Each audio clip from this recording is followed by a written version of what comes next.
Hi, good day.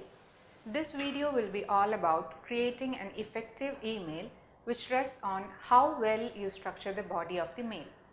The most important aspect to the email is organizing the email itself. Whenever you sit down to write an email, take a few seconds to ask yourself, why am I sending this? What do I need from the recipient? Clear emails always have a clear purpose. The second mistake most people make is to build up to a conclusion when they write. You discover the purpose of the email right at the end of it. This makes it very difficult for readers to figure out what they need to do with the email. And the longer the email messages, the more difficulty people can have understanding the main point. The solution is to put that main request or point in the very first line of your message. This reduces the chance of it being confusing or being missed out by the recipient. By placing the main point, assignment or request in the first line of the email, you guarantee that it will be read. There are reports that say that 70% of readers skim through the email. They don't look at it in detail, instead go by keywords. So have a clear call to action. This means that in the first sentence, clearly state your purpose for writing and your expected response. If your email is informational, simply state that you are providing the information. For example, for your information, here are the main points we discussed at the meeting. If you are looking for their input, make that clear as well. Like, would you want the presentation by Friday? Let me know by Wednesday 3 p.m. at the latest.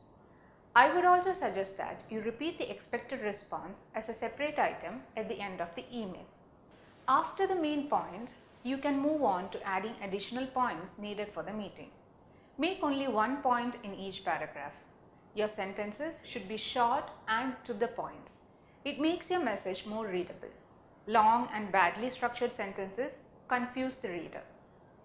Another point to keep in mind while writing an email is, don't write like you speak, and don't write an email like you would write a book or a report. It is also best to reread your message multiple times before you send it out, and each time cut it down. Find ways to say the same things with lesser words. Sending an email at work is not the time to show off your incredible knowledge of the English language. It's best to keep your wording simple and straightforward so it's easily understood and not open to interpretations. Also remember that email recipients cannot read the tone of your voice, and so humor, especially sarcasm, is best kept for a casual email. As important as it is to know how to structure your email, it is just as important to know when not to email.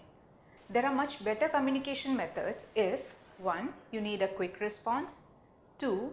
Your message needs to remain confidential. Most email servers are not encrypted and emails can be forwarded. Or 3.